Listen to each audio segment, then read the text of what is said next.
और शुरुआत हम कर रहे हैं इस वक्त की बड़ी खबर के साथ, जो कोरोना के बढ़ते मामलों को लेकर महाराष्ट्र से मिल रही है।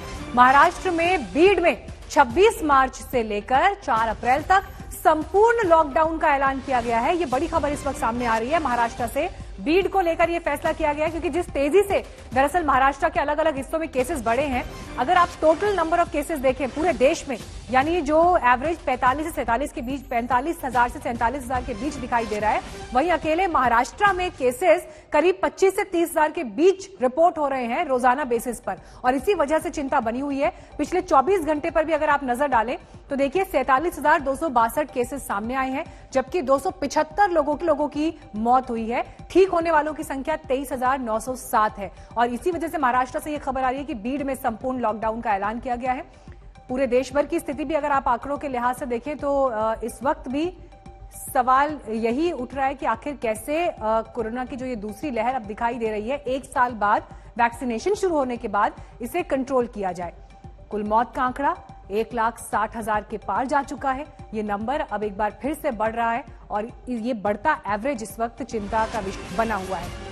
हालांकि लॉकडाउन को लेकर लोगों के जहन में ये सवाल है कि क्या लॉकडाउन फिर लौट सकता है। इसे लेकर जो खबरें इस वक्त तक मिलती रही हैं, उस लिहाज से राज्यों को यह कहा गया है कि संपूर्ण राज्य में लॉकडाउन जैसी स्थिति ना ही बने तो बेहतर, लेकिन जिलों के हिसाब से और कुछ पर्टिकुलर हिस्से जो हॉटस्पॉट में अगर तब्दील होते हैं, उनके मद्देनजर फैसला लिया जा सकता है। और यही तस्वीर महाराष्ट्र के बीड में इस वक्त दिखाई दे रही है। मुस्तफा शेख जुड़ गए हैं और जानकारी के साथ। मुस्तफा, बीड को लेकर यह बड़ा फैसला प्रशासन की तरफ से लिया गया है, संपूर्ण लॉकडाउन, और क्या डिटेल्स इस पर मिल रही हैं? जी बिल्कुल, एक तरह से आप देखें तो ये पहला छोटा डिस्ट्रिक्ट नहीं है महाराष्ट्र का जहां पर लॉकडाउन रखा है। इससे पहले अमरावती, नासिक, औरंगाबाद, यवतमाल, नागपुर, यहाँ पर जो है रिस्ट्रिक्शंस देखे जा रहे हैं। और ये एक सबसे जो ध्यान देने वाली बात वो ये है कि महाराष्ट्र में जो छोटे गांव है या 2 टायर 3 टायर सिटीज हैं, उन पर ये लॉकडाउन की मार काफी ज्यादा जोर से बरस रही है। बीड की अगर बात करें तो कल के हम आंकड़े देख रहे थे तो 213 केसेस जो है कल के दिन बीड में रिपोर्ट हुए थे, और तकरीबन 3,500 एक्टिव केसेस उस सिटी में है। तो अगर मुंबई या पुणे के किसी उससे आंकड़े से कंपेयर करें तो ये आंकड़े कुछ भी नहीं है, बट शायद बीड की जितनी पॉपुलेशन है उस हिसाब से ये केसेस बढ़ते दिख रहे हैं। लोकल एडमिनिस्ट्रेशन जो है, सीएम ने उन्हें एम्पावर किया हुआ है कि आप लोग अपने लोकल लेवल पे जो हालात हैं उसे समझे और उस हिसाब से आप एक्शन ले, और इसीलिए लगता है लोकल एडमिनिस्ट्रेशन बीड की ये डिसाइड कर चुकी है कि लॉकडाउन पूरी तरह से लगेगा, जो शायद लोगों को काफी ज्यादा आर्थिक और जरूरी भी कि अब लोग इस पर अलर्ट भी रहें। शुक्रिया मुस्तफा इस जानकारी की। देश में कोरोना की रफ्तार बेकाबू है। इस साल पहली बार संक्रमण का आंकड़ा एक दिन में 47,000 से ज्यादा हो चुका है, यानी संकट फिर से दरवाजे पर दस्तक दे चुका है।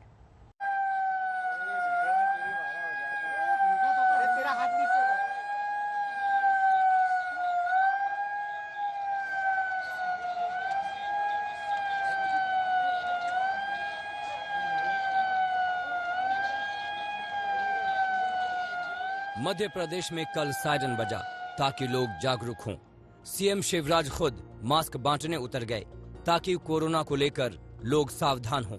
मध्य प्रदेश सरकार मेरा मास्क मेरी सुरक्षा अभियान चला रही है, तो अन्य राज्यों में भी कोविड गाइडलाइंस को लेकर नए नए आदेश जारी किए जा चुके हैं।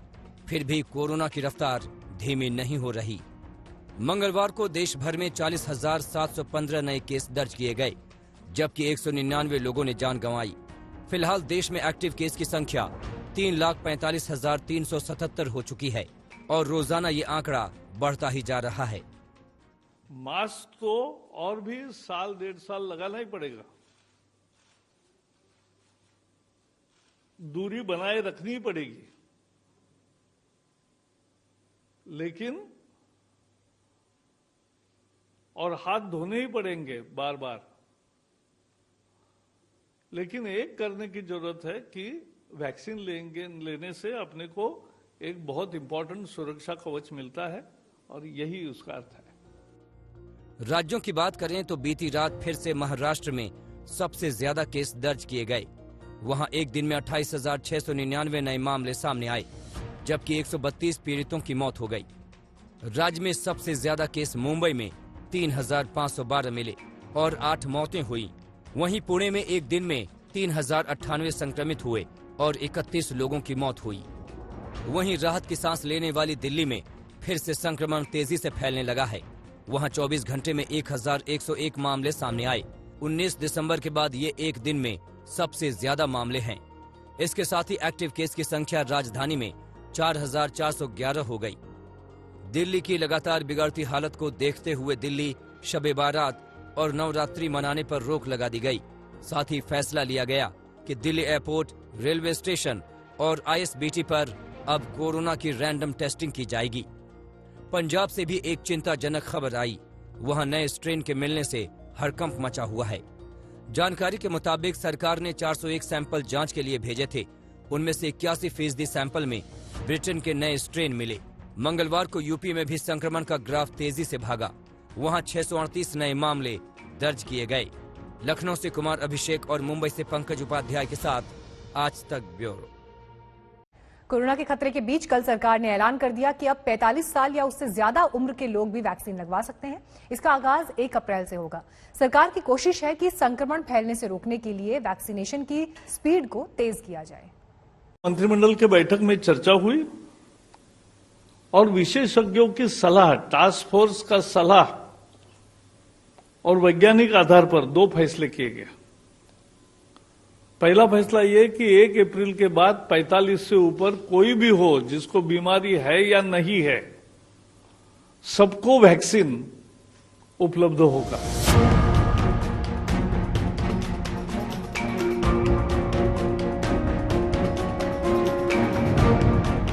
यानी देश में कोरोना वैक्सीनेशन सेंटर्स के दरवाजे अब 1 अप्रैल से 45 साल से ज्यादा उम्र के सभी लोगों के लिए खुलेंगे। अब तक 45 से 60 वर्ष की उम्र के वही लोग वैक्सीन ले सकते थे जिनको गंभीर बीमारी हो, लेकिन अब 45 साल के ऊपर के व्यक्ति को डॉक्टर का सर्टिफिकेट लाने की जरूरत नहीं है।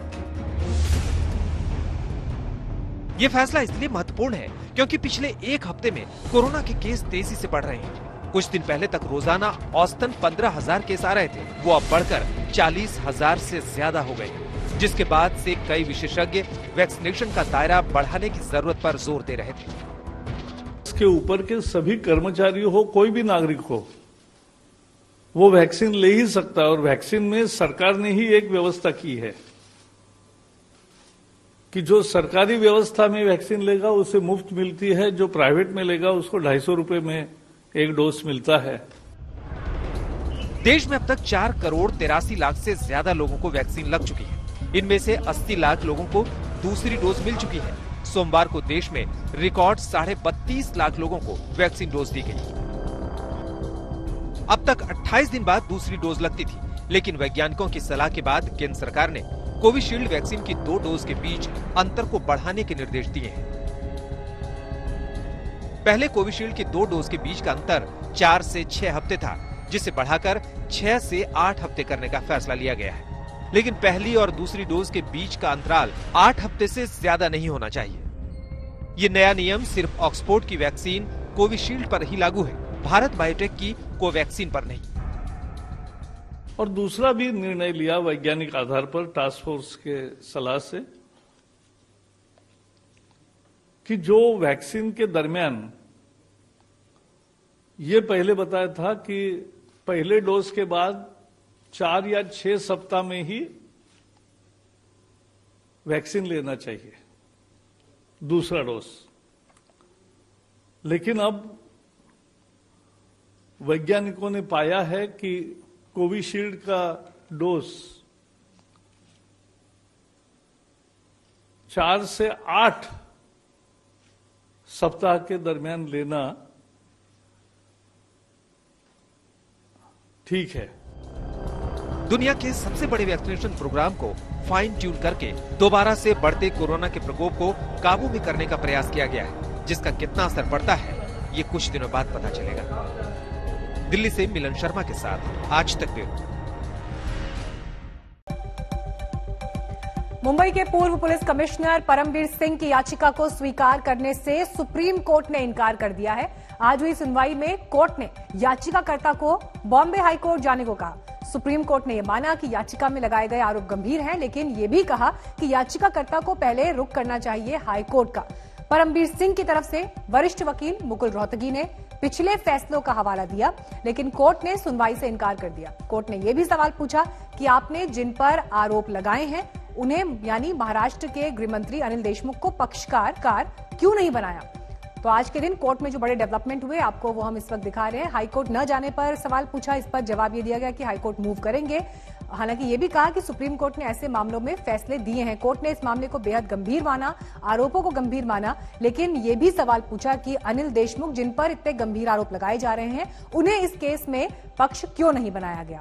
अब देखना ही होगा कि यहां से अब आगे जब ये मामला हाईकोर्ट की तरफ जाता है तो फिर आगे तस्वीर कैसे बदलती है। लेकिन जबरदस्त हलचल का दिन महाराष्ट्र को लेकर ये रहा, क्योंकि आज सुबह राज्यपाल से बीजेपी के प्रतिनिधिमंडल ने मुलाकात की, प्रेस कॉन्फ्रेंस देवेंद्र फडणवीस ने की। एक बार फिर उन्होंने अघाड़ी सरकार पर बड़े आरोप लगाए और दूसरी तरफ ये डेवलपमेंट आप कोर्ट में देख रहे हैं, जहां परमबीर सिंह की याचिका पर कोर्ट में सुनवाई हुई, लेकिन कोर्ट ने यह कहा कि आप हाईकोर्ट का पहले इस मामले में रुख कर सकते थे और उसके बाद फिर सुप्रीम कोर्ट की दहलीज आती। हमारे साथ और जानकारी के साथ इस वक्त संवाददाता संजय शर्मा जुड़ गए हैं सुप्रीम कोर्ट से, और मुंबई से विद्या हमारे साथ मौजूद हैं। संजय, पहले आपका रुख करते हुए, सुप्रीम कोर्ट ने मामले को गंभीर माना, लेकिन यह भी पूछा कि अनिल देशमुख को पक्षकार क्यों नहीं बनाया और हाईकोर्ट क्यों नहीं गए। क्या इस मामले में आगे हो सकता है? जी हाँ, बिल्कुल। इस मामले में आगे अब यही होना है कि हाईकोर्ट तो ये जा रहे हैं। परमबीर सिंह के वकील मुकुल रोहतगी ने ये साफ कहा कि उनके पास याचिका तैयार है, वो आधे एक घंटे में याचिका दायर कर देंगे। सुप्रीम कोर्ट से उन्होंने गुहार लगाई कि सुप्रीम कोर्ट अगर हाईकोर्ट को निर्देश दे दे कि कल इस मामले की सुनवाई हो जाए, लेकिन कोर्ट ने इस पर भी कोई एक्शन नहीं लिया। कोर्ट ने कहा कि आप हाईकोर्ट जाएं, हाईकोर्ट जब इस मामले की सुनवाई करेगा तब करेगा। लेकिन इस पूरे मामले से कई बड़े सवाल खड़े होते हैं। एक तो ये कि ये मामला जिसमें आरोपी तो बनाया गया, चिट्ठी तो लिखी गई, चिट्ठी में उनका सारा जिक्र है, लेकिन याचिका में उन्हें पक्षकार नहीं बनाया है। ऐसा ही एक मामला तीरथ सिंह रावत के खिलाफ आया था, तीरथ सिंह रावत कह रहा हूं मैं, त्रिवेंद्र सिंह रावत के खिलाफ आया था, जिसमें वहां के हाई कोर्ट ने सीबीआई जांच, त्रिवेंद्र सिंह रावत के खिलाफ सीबीआई जांच के आदेश दिए थे। सुप्रीम कोर्ट ने उसमें भी ऐसा ही आदेश दिया था, उस फैसले को, उस आदेश को पलट दिया था। उन्होंने कहा था कि जब जिसके नाम है, ना तो उनको पक्ष रखने का मौका मिला, ना उनको पक्षकार बनाया गया, अचानक धप्पा नहीं किया जा सकता है कानून में, तो लिहाजा इसमें भी कुछ ऐसा ही रहा। और कोर्ट ने कहा कि जिसके खिलाफ आप सारी चीजें कर रहे हैं, मुहिम चल रही, उसे पक्षकार तो बनाएं, उसे पक्ष रखने का मौका तो दें। आखिर कोर्ट नोटिस करेगा तो किसको करेगा। तो ऐसे में हाईकोर्ट में जो याचिका आ रही है उसमें उम्मीद की जा रही है कि उसमें अनिल देशमुख को भी पक्षकार बनाया जा सकेगा। और साथ ही कोर्ट ने कहा कि जो संविधान के अनुच्छेद 32 के तहत हम जो कार्रवाई कर रहे हैं, वही अधिकार 226 के तहत हाईकोर्ट को है। पहले आप हाईकोर्ट जाएं। हम चाहते हैं कि जब भविष्य में कभी कोई भी अग्रीव पार्टी हमारे पास आए इस मामले को लेकर, तो हमारे पास हाईकोर्ट की फाइंडिंग्स रहे, हाईकोर्ट ने इसमें क्या सोचा है, वो सारी चीजें हमारे सामने रहे। जी, लौटूंगी आपके पास संजय। हमारे साथ मुंबई से विद्या भी इस वक्त मौजूद है। विद्या, देखिए तस्वीर महाराष्ट्र में भी तेजी से बदल रही है। जो नए पुलिस कमिश्नर हैं वो भी मुलाकात के लिए पहुंचे हैं इस वक्त। अब बड़ा सवाल ये कि कल रात भी हमने देखा कि अनिल देशमुख जब मुख्यमंत्री से मिले तो थोक में ट्रांसफर्स हुए हैं, और अब जो डेवलपमेंट ये दिखाई दे रहा है उसके मद्देनजर महाराष्ट्र में अभी किस तरह की हलचल है, हमारे दर्शकों को बताएं। देखिए, एमवीए सरकार ये दिखाने की कोशिश कर रही है कि भले ही बीजेपी जितनी भी मांगे कर ले, हम फिलहाल होम मिनिस्टर की जो कुर्सी है वो देने को तैयार नहीं है। हालांकि एमवीए के अंदर खुद भी काफी सारा मतभेद है। कांग्रेस खुद ही आवाज उठा रही है और मांग कर रही है कि कोर कमेटी की, एमवीए की जो मीटिंग है वो होनी चाहिए इस मुद्दे पर। तो तमाम बातें अंदरूनी चल रही हैं, लेकिन दिखावा इस तरह से किया जा रहा है कि कोई फर्क नहीं पड़ता, बीजेपी अपनी मांग रखते रहे, हम उनकी बात नहीं मांगेंगे। यहाँ तक कि अगर आपको याद हो, नवाब मलिक ने खुद ने कहा था कि नैतिक अधिकार ही नहीं है बीजेपी का, जब बीजेपी के आला नेताओं के खिलाफ, होम मिनिस्टर और चीफ मिनिस्टर के खिलाफ गुजरात के आईपीएस ऑफिसर ने जब एलिगेशंस लगाया था, तब उन्होंने तो उस मामले में कुछ नहीं किया था, ना चीफ मिनिस्टर रिजाइन किए थे, ना होम मिनिस्टर। तो अभी वो किस हक से मांग रहे हैं? तो ये सब दलीलें एमवीए की तरफ से दी जा रही हैं, लेकिन फिलहाल यही है कि इंतजार सबको परमबीर सिंह के पिटीशन का है। मैं बॉम्बे हाईकोर्ट में खड़ी हूँ, यहाँ पर थोड़ी ही देर में बॉम्बे हाईकोर्ट में याचिका की सुनवाई होनी है। अब इसके साथ ही आपको बता दूं, जयश्री पाटिल करके एक और जो एडवोकेट हैं जिन्होंने मालाबार हिल पुलिस स्टेशन में कंप्लेंट दर्ज किया था, उनकी याचिका ऑलरेडी आज आ गई है। 30 तारीख को उसकी सुनवाई है, जिसमें वो खुद भी मांग कर रही है कि होम मिनिस्टर। और अपडेट होगा, लौटेंगे आपके पास और जानकारी के लिए। संजय, आपका भी शुक्रिया जानकारी देने के लिए। एंटीलिया केस और मुंबई पुलिस की वसूली कांड को लेकर आज बीजेपी और शिवसेना के बीच जमकर तू-तू-मैं-मैं हुई। राज्यपाल से मिलने गए बीजेपी नेताओं ने सत्ताधारी गठबंधन पर वसूली की रकम बंटवारे से लेकर आरोपियों को बचाने तक के आरोप मढ़े, तो पलटवार में शिवसेना भी पीछे नहीं रही। ये जो रिपोर्ट केंद्रीय गृह सचिव जी को दी गई है, ये छोटा फटाका है या बड़ा बम है, ये तो जल्दी ही सामने आएगा। लेकिन जो कहते हैं कि ये छोटा सा फटाका है, मैं उनको पूछना चाहता हूं, अगर ये बहुत छोटी बात थी तो 25 अगस्त 2020 से आपने इसको छुपा कर क्यों रखा? वो कौन लोग हैं जिनके ऊपर इसके माध्यम से सीधी उंगलियां उठती है? वो कौन लोग हैं जो कन्वर्सेशन में आते हैं? वो कौन लोग हैं जिन तक माल पहुंचता है? वो कौन लोग हैं जो इसका कोऑर्डिनेशन करते हैं? ऐसे लेटर का क्या होता है, क्या नहीं होता है, ये हमारे लीडर ऑफ अपोजिशन को पूरा पता होना चाहिए। और मैं ऐसे 10 लेटर दे सकता हूं जहां बीजेपी की सरकार है और वहां के बड़े अधिकारी ने इस प्रकार से लेटर मुख्यमंत्री को लिखे है, तो ये लेटर बॉम्ब जो है वो ओम फुस हो गया। पुलिस महाराष्ट्र की हमारा सबसे बड़ी ताकत है और महाराष्ट्र का पुलिस हमारा स्वाभिमान है। एक दो अधिकारी कुछ गलतियां करते, उसके लिए पूरे पुलिस फोर्स को हम दोषी नहीं ठहरा सकते। कांग्रेस पार्टी का क्या अस्तित्व है हमको तो समझ में नहीं आता, पर यह ध्यान में आता है कि शायद ये जो हफ्ता वसूली हो रही है, इसमें बड़ा हिस्सा उनको भी शायद मिल रहा होगा, इसलिए वो मौन है, वो कुछ कह नहीं रहे हैं। और इसलिए हम उनको भी पूछना चाहते हैं कि भाई आप भी बता दीजिए कि आपकी जितनी सत्ता में हिस्सेदारी, क्या उतनी हफ्ते में हिस्सेदारी है? इसमें सबसे आश्चर्य की बात अगर कोई है तो वो है मुख्यमंत्री जी का मौन। इतनी सारी घटनाएं होने के बावजूद महाराष्ट्र के मुख्यमंत्री जी ने उसके ऊपर एक बयान भी नहीं दिया। वैभव कृष्ण ने जो लेटर बॉम्ब उस वक्त योगी जी को लिखा था, उसमें तो पूरा रेड कार्ड दिया था उत्तर प्रदेश का, कौन से पोस्ट पर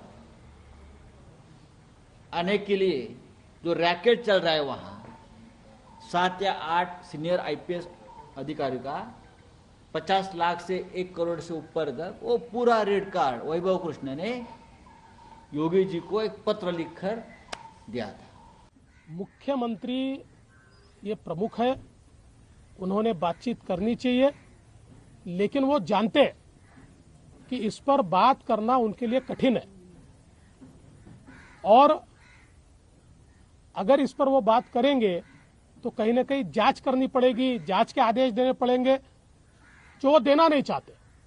अपनी सरकार को बचाने के लिए, हफ्ताखोरी को बचाने के लिए ये सारा मामला चल रहा है और इसलिए मुझे लगता है कि संजय राउत तो कोई अधिकृत व्यक्ति नहीं है, उनकी बात को सरकार की बात तो नहीं माना जा सकता, वो कोई सरकारी थोड़ी है और इसलिए सरकार की ओर से कौन बोल रहा है, क्यों नहीं बोल रहा? देखिए, मुख्यमंत्री साहब खुद चाहते हैं प्रोब हो, जांच हो।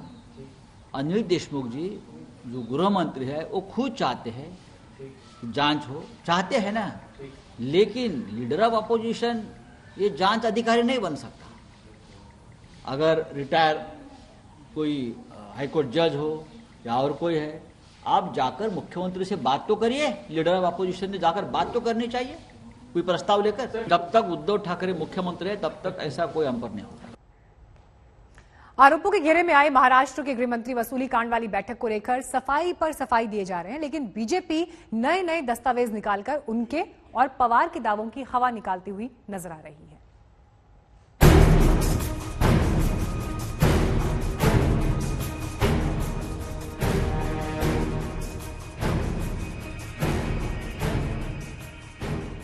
भ्रष्टाचार, पुलिस अफसरों की पोस्टिंग में दलाली और एंटीलिया जैसी हैरतअंगेज साजिश। महाराष्ट्र में ऐसे तूफानी माहौल में सियासी हलचल बहुत तेज हो गई है।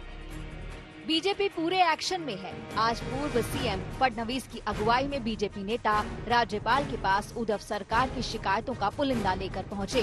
वहीं कल रात उद्धव ठाकरे ने आरोपों के घेरे में आए अपने गृह मंत्री अनिल देशमुख के साथ बैठक की। इससे महाराष्ट्र सरकार में भागीदार कांग्रेस ने अपने खेमे में रायशुमारी की।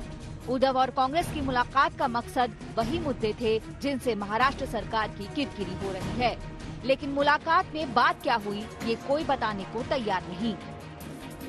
बहरहाल अनिल देशमुख अपनी सफाई में वीडियो पर वीडियो जारी किए जा रहे हैं। मंगलवार को भी उन्होंने ऐसा ही बयान जारी किया। लेकिन आंकड़ों और दस्तावेजों की जंग में पवार और देशमुख बीजेपी से 19 पड़ रहे हैं। देशमुख सफाई बाद में दे पाते हैं, बीजेपी की खुफिया टीम कागज पहले निकाल लाती है। ऐसा ही एक कागज सोशल मीडिया पर जमकर वायरल हो रहा है, जो 15 फरवरी को देशमुख के एक चार्टर्ड प्लेन के जरिए नागपुर से मुंबई सफर का है। इधर टिकट सामने आया, उधर बीजेपी ने शरद पवार के उस अंदाजे बयान को निशाना बना लिया जिसमें उन्होंने देशमुख की पैरवी की थी। 15 से 27 इस बीच गृह मंत्री जी जो होम क्वारंटाइन थे वो आइसोलेशन में नहीं थे। कई लोग उनको मिले हैं, कई अधिकारी उनको मिले हैं, और जिसके बारे में जानकारी अगर हासिल करनी है तो बहुत आसान है। बीजेपी ने घेरा तो देशमुख भी सफाई को मजबूर हो गए। सामने आकर कहना पड़ा कि वो मुंबई में ही होम क्वारंटीन थे। नागपूर येथील माझ्या हॉस्पिटलमध्ये राहण्याच्या दरम्यान आणि मुंबईमधील माझ्या होम क्वारंटाईनच्या दरम्यान मी अनेकदा व्हिडिओ कॉन्फरन्सिंगद्वारे बैठका किंवा कार्यक्रमामध्ये सहभागी झालो। एक और कागज जो उद्धव सरकार को परेशान कर रहा है वो है पूर्व इंटेलिजेंस कमिश्नर रश्मि शुक्ला की टॉप सीक्रेट चिट्ठी, जो अब सार्वजनिक हो गई है। पिछले साल लिखी गई इसी चिट्ठी से ट्रांसफर पोस्टिंग के दलाली रैकेट का खुलासा हुआ था, लेकिन गाज दलालों पर गिरने की बजाय रश्मि शुक्ला पर ही गिर गई। ये जो इंटरसेप्शंस किए नियम के अनुसार और रिपोर्ट जो तैयार की, ये रिपोर्ट तैयार करना आपकी गलती है, क्योंकि इसमें जो लोग लिप्त हैं वे सारे के सारे लोग इसके कारण एक्सपोज होते हैं। हमें लगता है ये सारे षड्यंत्रकारी रिपोर्ट भी है और रश्मि शुक्ला जी ने किसी का भी फोन परमिशन लेके टैप नहीं किया। इलीगल फोन टैपिंग करने का काम वे करती थी। उसी के आधार पे निराधार रिपोर्ट उन्होंने तैयार की। लेकिन जब महाराष्ट्र में महाराष्ट्र विकास आघाड़ी की सरकार बन रही थी तो रश्मि शुक्ला इलीगली सारे नेताओं के फोन टैप कर रही थी, उसकी भी जानकारी सरकार के पास है। बात हुई थी एंटीलिया के बाहर विस्फोटक मामले से। गाड़ी में धमाका भले ही ना हुआ हो, लेकिन इस मामले में महाराष्ट्र की सियासत में इतने धमाके कर दिए हैं कि हर तरफ चिंधियां बिखरी नजर आ रही हैं। मुंबई से विद्या के साथ आज तक ब्यूरो।